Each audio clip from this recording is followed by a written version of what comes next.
मेरे प्यारे बच्चों, नमस्कार। आप सभी को क्या हाल है भाई? आप सभी के उम्मीद है आप ठीक ठाक होंगे, मस्त होंगे, बढ़िया होंगे। रथिन है, सत्यन रथिन है। कहता है इन्होंने किसी बिजनेस में इन्वेस्ट किया 6:5 के रेशियो, 6:5 के अनुपात में पैसा लगाया। कुछ महीनों के बाद सती ने अपना पैसा वापसी ले लिया। इसने कुछ महीनों बाद पैसा वापसी ले लिया। यदि 12 महीने के अंत में लाभ 7/7 अनुपात 10 है। देखिए यार, ये रेशियो जानते हैं किस चीज का है? ये रेशियो कैपिटल का। आपने कहा ठीक है। प्रॉफिट का जो रेशियो है वो सवाल ने हमें दे रखा है कितना, 7:10। हमें ये बात पता है कि इसने पूरे 12 महीने के लिए पैसा लगाया, लेकिन इसने कितने महीने के लिए लगाया वो हमें पता करना है। तो टाइम का रेशियो होता है प्रॉफिट अपॉन कैपिटल। तो 7/6 और 10/5, इसका रेशियो लगाएं तो 5 दूनी 10 दो।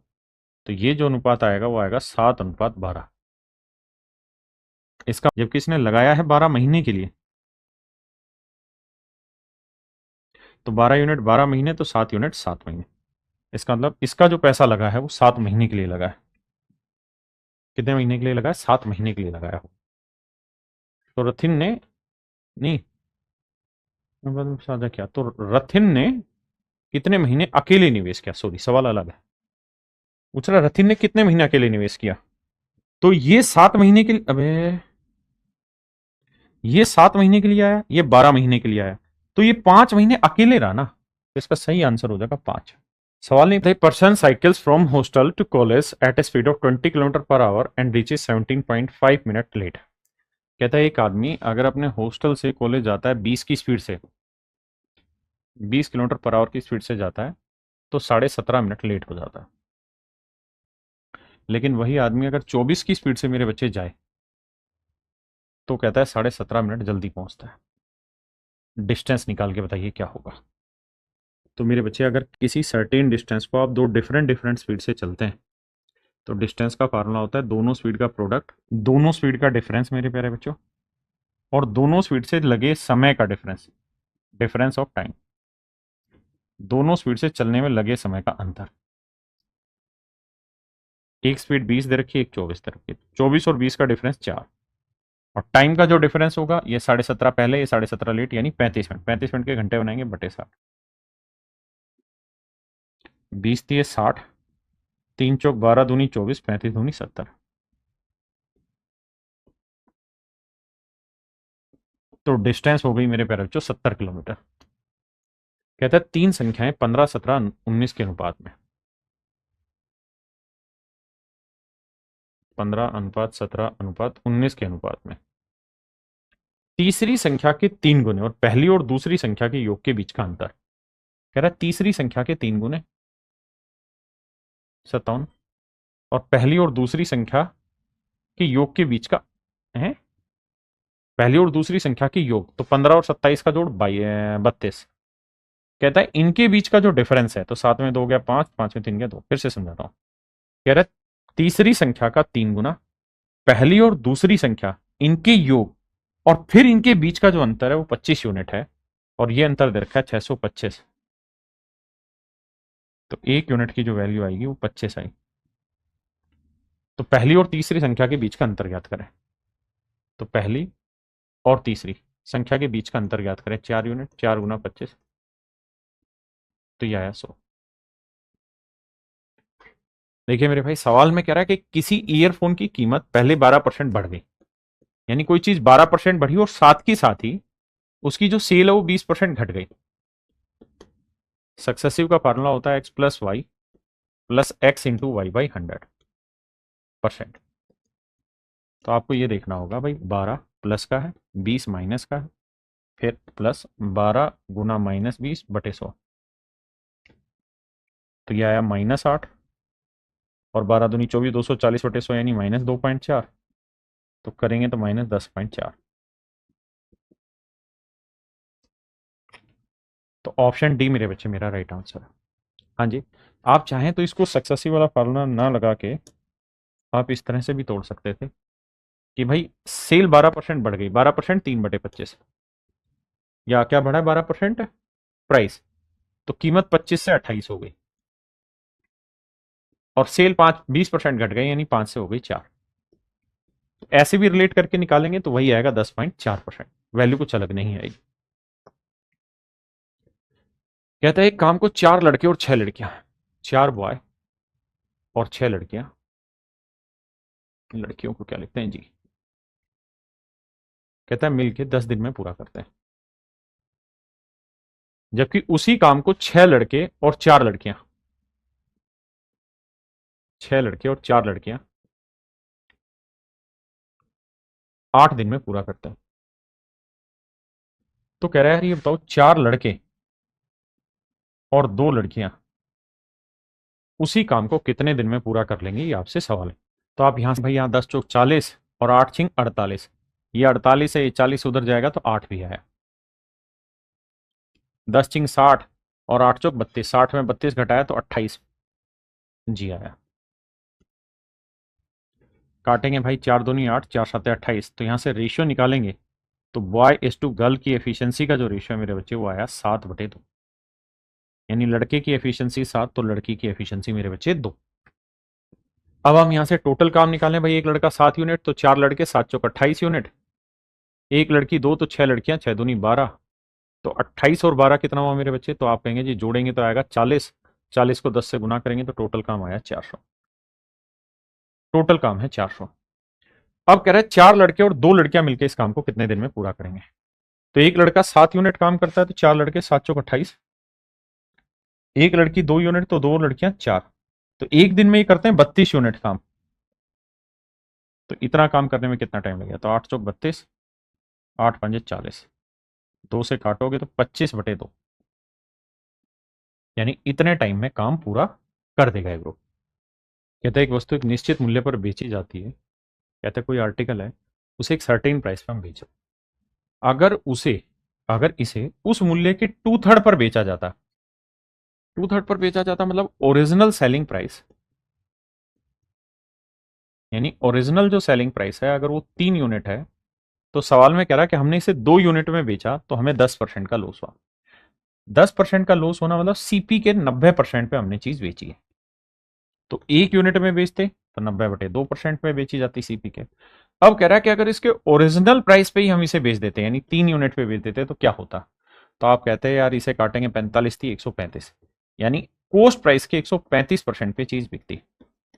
कोस्ट प्राइस का 135% मतलब कोई भी चीज अपने आप में 100% तो हुआ कोस्ट, तो 35% ऑफ प्रॉफिट, यानी 35% प्रॉफिट पे वो चीज बेचती जाती। देखिए यार सवाल में कहा कि कोई पैसा है ₹P प्रिंसिपल है, 3 साल बाद ये अमाउंट हो जाता है 4460 रुपए, और कहता है 6 साल बाद, इसके 6 साल बाद मतलब इसके अगले 3 साल बाद कहता अमाउंट हो जाता है 6690 रुपए। हमसे कह रहा है फाइंड द अप्रोक्सीमेट सम, तो अनुमानित धनराशि ज्ञात करिए, मतलब आंसर जो दे रखा है वो आपको अप्रोक्सीमेशन में दे रखा है, कुल मिला के पूछ रहा है प्रिंसिपल फाइंड आउट करिए। तो आप कहेंगे कि यार ये देखना कि इसका कितना गुना हो रहा है, उतना ही 3 साल में घूमता रहेगा। रेशियो निकालें, 0 से 0 गया, अब 2 दूनी 4, 2 दूनी 4, 2 तिया 6, नहीं कटेगा तो भाई किससे कटेगा, 2 से, यानी 223 दूनी 246 और 223 तिये 669, 223 से कट रहा है, 223 से कट रहा है, यानी ये 2 से 3 गुना हो जाता है हर 3 साल में। तो अगर आज प्रिंसिपल मेरे बच्चे पी है तो 3 साल बाद कितना हो गया, 3/2 गुना हो गया, और होके कितना हो गया 4460। तो भाई प्रिंसिपल की वैल्यू क्या आ जाएगी, 2 से गुना करेंगे या 3 से भाग दे लेते, 3 एकम 3 बचा 1, 3 चौक 12, 2 3 आठे 24, 3 छिंग 18, 3 छिंग 18, 2 से गुना करेंगे, 2 छिक 12, 2 छिक 12 और 1 13, 2 आठे 16 और 1 17, 2 चौक 8 और 1 9, 2 एकम 2, 2973 समथिंग मेरा आंसर आ जाएगा, यानी ऑप्शन बी मेरा राइट आंसर। कहता है गोविंदा सामान्यतः प्रतिदिन अपने घर से सुबह 8 बजे निकलता और समय पर कार्यालय पहुंचने हेतु निश्चित गति पर यात्रा करता है। एक दिन वो नॉर्मल स्पीड के 4/5 स्पीड से यात्रा करता है, यानी जो भी उसकी स्पीड रही होगी उसकी 4/5 स्पीड से वो यात्रा करता है और 22.5 मिनट की देरी से पहुंचता है, 22.5 मिनट की देरी से वो ऑफिस पहुंचता है। आपने कहा यार बिल्कुल ठीक है।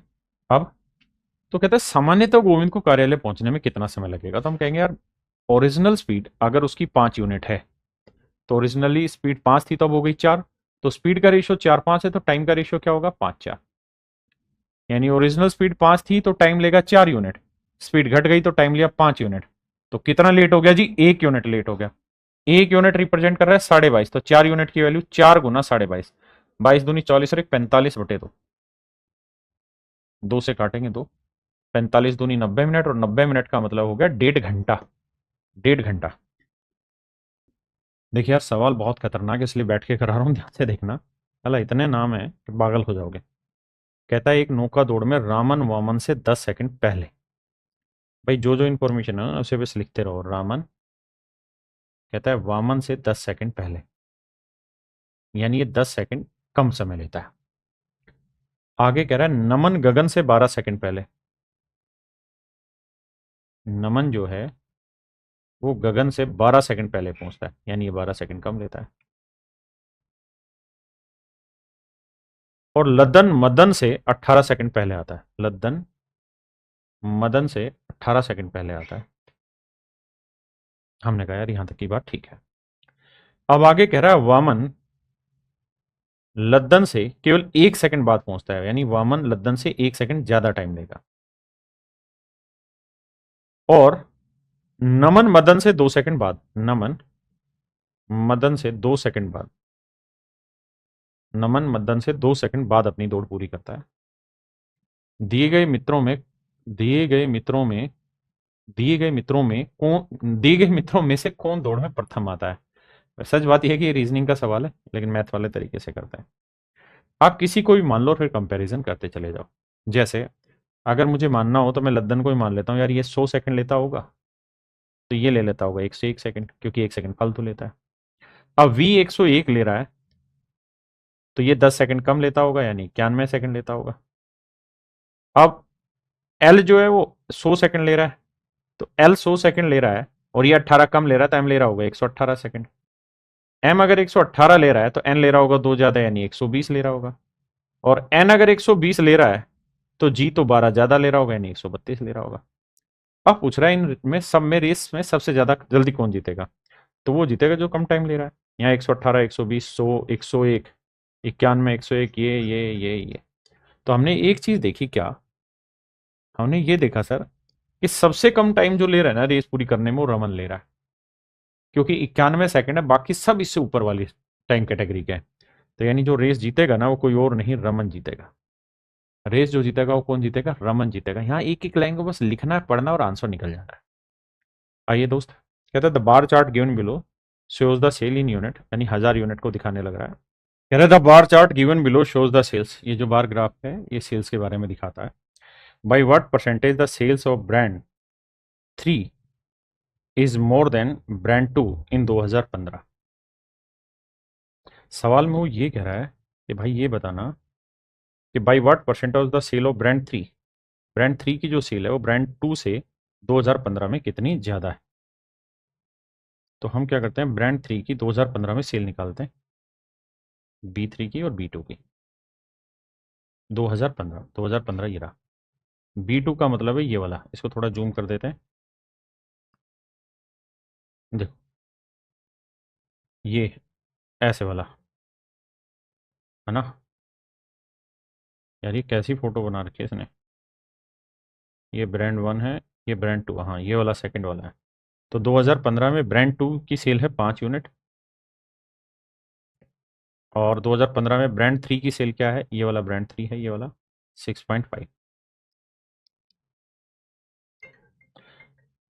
अब आ जाइए, तो हमें ये देखना है ये कितनी ज़्यादा है, तो जवाब होगा 1.5 ज़्यादा। भाई 5 से 1.6 यानी ना 6.5 होना, 1.5 ज़्यादा। अब 1.5 ज़्यादा 5 से, तो 100 पे कितना, तो आंसर आ जाएगा मेरे बच्चे 30, यानी 30% ज़्यादा। आई कह रहा है यार what is the percentage increase in number of sales brand 3 from 2014 से 15। वो ये कह रहा है सवाल में कि यार दो ब्रांड 3 को ही पकड़ना है केवल, और आपको बताना है 2014 से 2015 के बीच में ब्रांड 3 की सेल में कितना इंक्रीमेंट हुआ है। आओ भाई ब्रांड 3 पकड़ लेते हैं।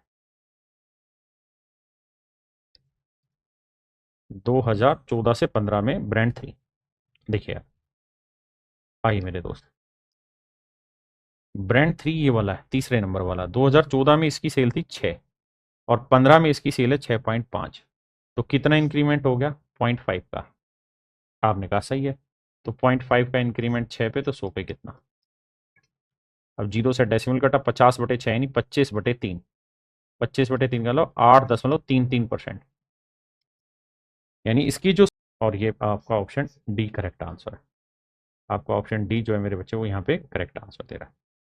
आइए भाई 2012 में, कहता है 2015 में सभी ब्रांडों का संयुक्त रूप से और वर्ष 2016 में उन ब्रांडों का अनुपात इस प्रकार है।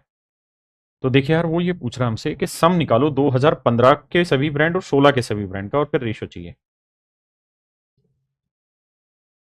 2015 और 16 के सभी ब्रांड, 2015 के सभी ब्रांड जोड़ेंगे तो 5 और 6 11 और 1 12, 12 और 5 17, 17 और 8 कितना आया भाई?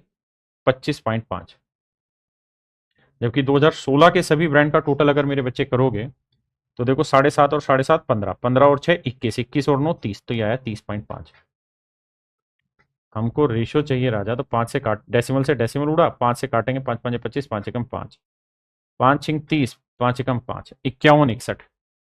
तो भैया 51:61 हमारा राइट आंसर आएगा।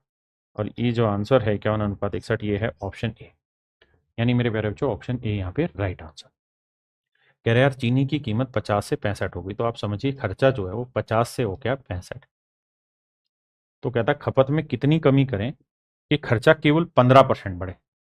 तो मेरे भाई 50 का 15% बढ़ाना है, यानी खर्चा हो रहा है 50 और आप केवल 15% बढ़ाना चाहते हो। मतलब ओरिजिनल 50 है, हो रहा है 65, लेकिन आप 15% बढ़ाना चाहते हो। तो आप कहेंगे यार 15% बढ़ाना, 50 का 15% निकालेंगे 7.5,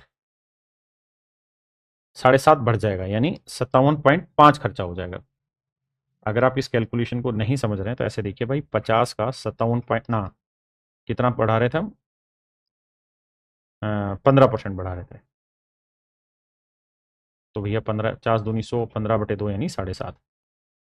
अब खर्चा हो रहा है 65 का, करना है 57.5, तो कितने की कमी करनी पड़ेगी? तो ये आएगी 7.5 की कमी करनी पड़ेगी। तो भैया 7.5 की कमी 65 पे, 100 पे कितना? अब आप कहोगे जी देखो जीरो से डेसिमल हटा, 5 13 65, 5 दूनी 10, तो 75 दूनी 150/13 मेरा आंसर आया। 13 से भाग देंगे, 13 एकम 13 बचा 20, 13 एकम 13, तो 11 सही, मतलब बटे 13 आना चाहिए, और बटे 13 या तो इसमें है या इसमें है, तो ये तो आंसर होंगे नहीं। और फिर ये 13 से भाग दे रहे तो 11 सही, 7/13 आंसर आ रहा है। यानी मेरे बच्चे ऑप्शन सी यहाँ पे करेक्ट आंसर। देखिए मेरे भाई, रेशियो लेना है, कैसे लें? ये है 4a/5, ये है 3b, ये है 2/3c। हमें इनका रेशियो लेना है। अब करिए क्या, इन सबको किसी ऐसी चीज के इक्वल मान लीजिए जो 2 से ही भाग हो जाए, 3 से ही भाग हो जाए और 4 से ही भाग हो जाए। तो 2 3 4 कैल्सियम आया 12, तो इन सबको 12 के इक्वल मान लीजिए, बात खत्म।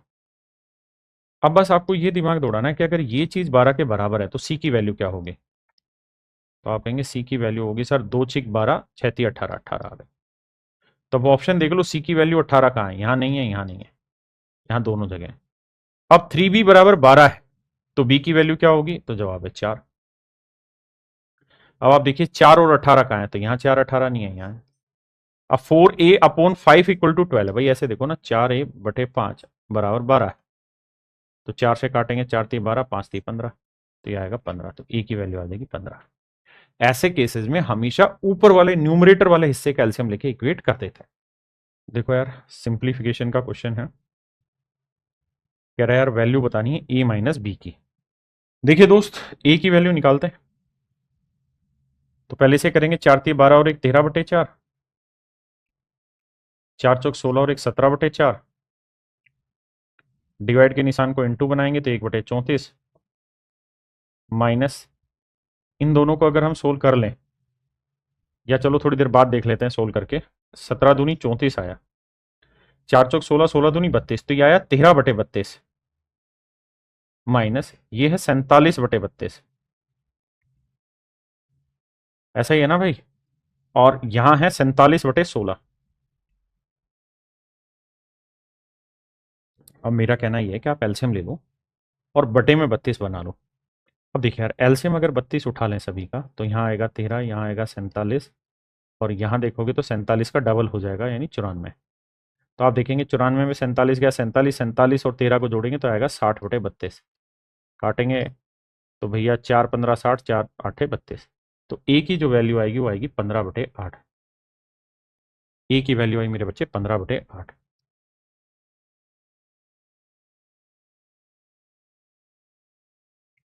अब आते हैं बी की वैल्यू पे।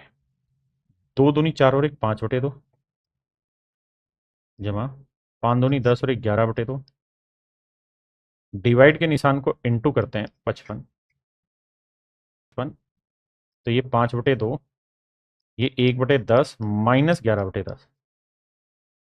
अब देखिए मेरे भाई, यहां लेंगे एलसीएम, 10 से 10 हुआ तो 11 में 1 गया, माइनस 10/10 कट के आया -1। यह है 5/2, 2 एकम 2, 5 में 2 गया, 3/2 आया। अब बी की वैल्यू जो आई वो आई 3/2। अब हमसे पूछ रहा है माइनस करो, 15/8 माइनस 3/2। एलसीएम लोगे भैया 8 आएगा, 15 आया, 4×3 12 आया। भाई 2×4 = 12, 15 में 12 गया, 3/8 मेरा राइट आंसर आएगा, यानी ऑप्शन ए मेरा यहाँ पे करेक्ट आंसर। देखिए मेरे भाई, सवाल में कह रहा है इन ए पैरेललोग्राम एबीसीडी, कहता है एबीसीडी एक पैरेललोग्राम है।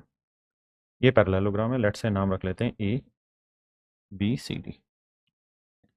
This is basically parallelogram. A B की वैल्यू 24 है, ए डी की वैल्यू 16। ए बी और डी सी के बीच की दूरी 10 है।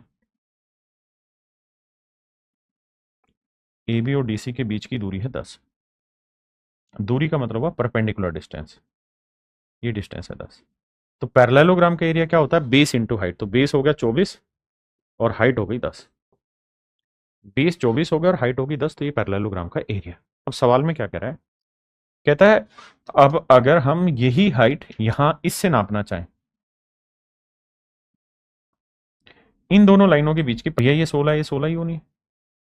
तो पैरेललोग्राम का एरिया ऐसे भी तो निकाला जा सकता है कि ये बेस और ये हाइट, तो 16 × h भी निकाल सकते हैं। 16 से काटेंगे तो h की वैल्यू आ जाएगी 15 सेंटीमीटर। बड़ी चीज क्या है जो मैं कहना चाह रहा हूं, जो फार्मूला आपको ध्यान रखना है, ये पैरेललोग्राम है। अगर ये इसकी लेंथ है एल लग गए और ये है ब्रेड्थ, तो अगर मेरे बच्चे यहां से इसके ऊपर परपेंडिकुलर डालें और इसकी हाइट h1 है, और यहां से इसके ऊपर परपेंडिकुलर डालें, इसकी हाइट h2 है, तो इसका एरिया l इंटू h2 होगा और b इंटू h1 होगा। ये मेरे नन्हे मुन्ने प्यारे बच्चों मेरे एरिया का फार्मूला होता है, जिसको आपने ध्यान रखना है। आई कह रहा है यदि एक लकड़ी के बेलन का व्यास 40 सेंटीमीटर है, मतलब जो बेलन है मेरे प्यारे बच्चों, उसका व्यास 40 है, तो रेडियस आ गई कितनी, 20, हाइट 7 है। कहता है 20 रुपए प्रति वर्ग मीटर की दर से उसकी वक्र सतह को पॉलिश करने की कुल लागत क्या होगी। तो मेरे प्यारे बच्चों, इसका लेटरल सरफेस एरिया क्या हो जाएगा, तो पाई पाई माने 22/7 आर इंटू एच। तो ये आएगा उसकी वक्र सतह को पॉलिश करने का खर्चा, मतलब टोटल एरिया। और कहता है 20 रुपए प्रति वर्ग मीटर की दर से खर्चा आता है। लेकिन दिक्कत क्या है कि जो 40 सेंटीमीटर था, ये तो था सेंटीमीटर, ये है प्रति वर्ग मीटर, ये है मीटर, तो 40 को ये 20 सेंटीमीटर बना, तो 20 सेंटीमीटर को मीटर बनाएंगे तो बटे 100 डाल देंगे, बस ये मेरा आंसर आ जाएगा। और 20 से गुना कर देंगे तो ये आ जाएगा खर्चा। देखो दोस्त, एक और एक, 2 जीरो से 2 जीरो गया, बिल्कुल ठीक है। 7 से 7 गया, 2 दूनी 4, 4 दूनी 8, 8 दूनी 16, 8 दूनी 16 और 1 17। आंसर आएगा 176, यानी ऑप्शन डी।